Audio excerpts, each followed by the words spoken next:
Premières assises de l'innovation, 3 décembre 2018.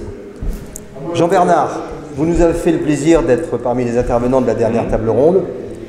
Nous faisons un peu une interview envers du décor. Donc j'aimerais un petit peu voir votre sentiment sur cette table ronde en général, plutôt en particulier, et sur notre événement. C'est très ambitieux, hein, le sujet est vaste. Donc vous êtes à Bercy.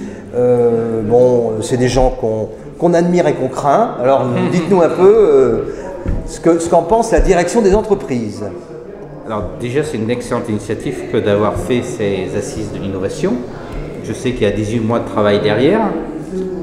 Peut-être pas 18, mais 6. Bon, alors Stéphanie m'a menti. Non, mais je précise, puisque vous nous en donnez l'occasion, ce sont les premières assises. Les assises, si on calcule 18 mois, c'est plus. Les assises en elles-mêmes, c'est ce que je viens de dire, c'est moins que 18 mois. Pourquoi? Parce que historiquement, il y a une rencontre avec Patrice Noailles, qui est le père du projet, et qui a d'abord, j'ai participé avec lui à un rapport qu'il a présidé sur l'écosystème de l'innovateur. Puis a été créé le Forum européen des politiques d'innovation, puis il y a eu l'apport à une commission parlementaire qui était d'ailleurs présidée par l'animateur des débats aujourd'hui, qui était président à l'époque de l'Office parlementaire des choix scientifiques et techniques. Puis, toujours beaucoup de puis, le collectif s'est créé. On a adhéré à un certain nombre des instituts Carnot ou d'autres organismes spécialisés dans les problèmes d'innovation.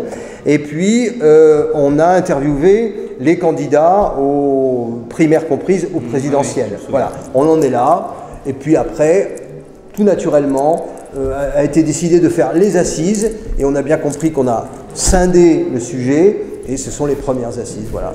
Donc c'est 6 mois pour les assises et c'est beaucoup plus que plusieurs années de travail sur les problèmes d'innovation. Sur l'innovation. Mais Thomas, ce qui est bien avec l'innovation, c'est que vous pouvez continuer plusieurs années. Ben il y a oui. toujours des choses à dire et des choses Certainement. à faire. Alors, donc, mais on a besoin de l'appui. La France, la Révolution française en est passée par là, puis Louis XIV aussi. Donc en fait, la direction des entreprises à Bercy. Alors, voilà, donc nous sommes les héritiers de Colbert, on va dire. Ben voilà, puisqu'on est dans l'histoire, dans ce lieu d'innovation d'ailleurs.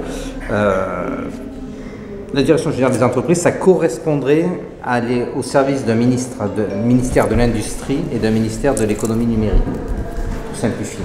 C'est-à-dire qu'il y a deux gros secteurs qui sont l'industrie numérique, plus un troisième qui est l'artisanat et le tourisme, PME, artisanat, tourisme, et plus du transversal sur l'international notamment. Donc ça correspondrait à... Un des services est issu de l'ex-ministère des Postes et Télécommunications, ce qui ne nous rajeunit pas, et l'autre est issu de l'ex-ministère de l'Industrie. Ça, c'est depuis plusieurs années déjà, cet héritage. Depuis 3 ans, 4 ans sous cette forme-là. Il va y avoir sûrement une évolution au cours de l'été prochain. D'accord, ok.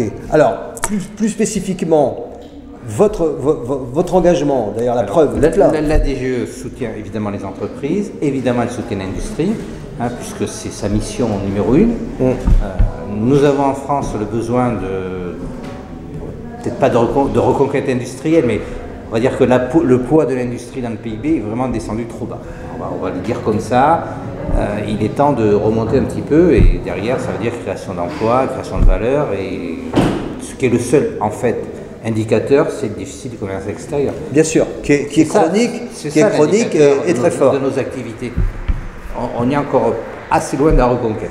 Ben, bien sûr. Mais on y va, et l'innovation en fait partie.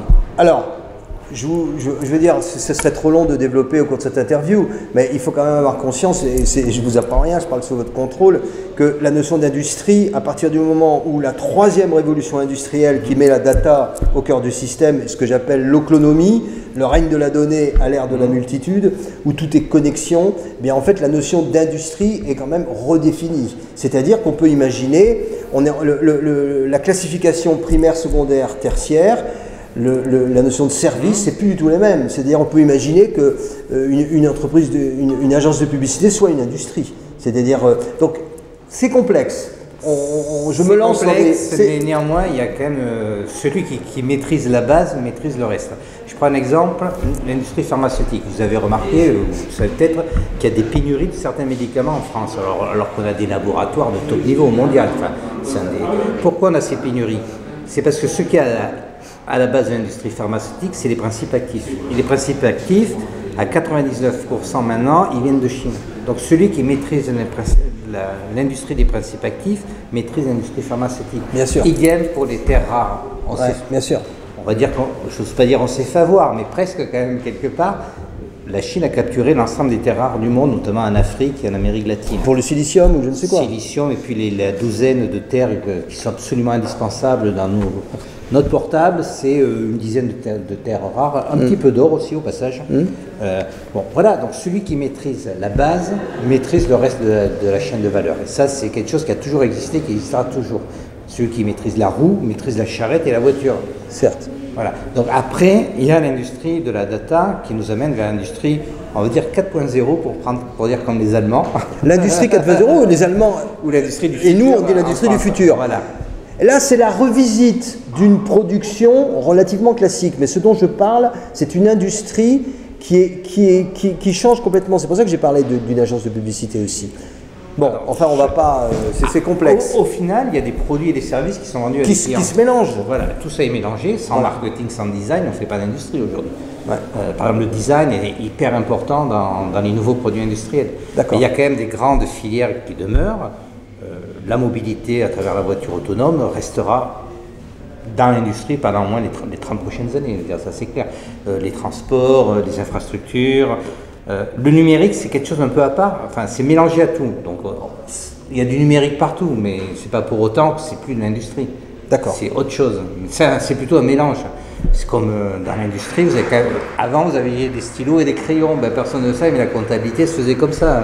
Aujourd'hui c'est un tableur Excel, demain c'est l'intelligence artificielle qui l'a fait, mais n'empêche qu'il reste toujours les produits qui sont nécessaires.